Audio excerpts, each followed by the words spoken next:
పేరు జయలక్ష్మి అండి. మా భర్త గారి పేరు Lakshminarayana. SDO telephone exchange SDO retirement అయింది. మా కొడుకు ఇంజనీరు, ఇద్దరు అమ్మాయిలు బాబు. ఇది చిన్నప్పటి నుంచి వెళ్ళి ఇది శ్రేష్టమైనది బతుకమ్మ అంటే. అన్ని రకాల పూలు తీసుకొచ్చి తల్లిగారింటికి ఆడపిల్లలు వెళ్తారు. ప్రతి పండగకు ఇది శ్రేష్టమైనది బతుకమ్మ. 9 రకాల వంటలు చేస్తాం.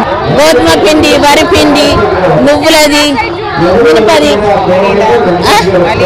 పల్లీలది, శనగది, మళ్ళీ పులిహోర, పరమన్నము, మళ్ళీ దద్దోజనం, అట్లా అన్ని స్వీటు, చక్కెర పొంగలు, ఇవన్నీ దేవునికి నైవేద్యం పెట్టి ఈ 9 రోజులు అమ్మవారి పూజ చేస్తాం.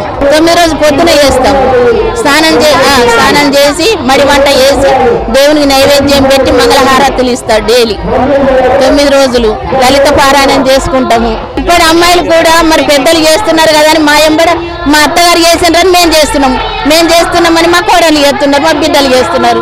ముందు తరాలంతా అట్లనే నడుస్తుంటది.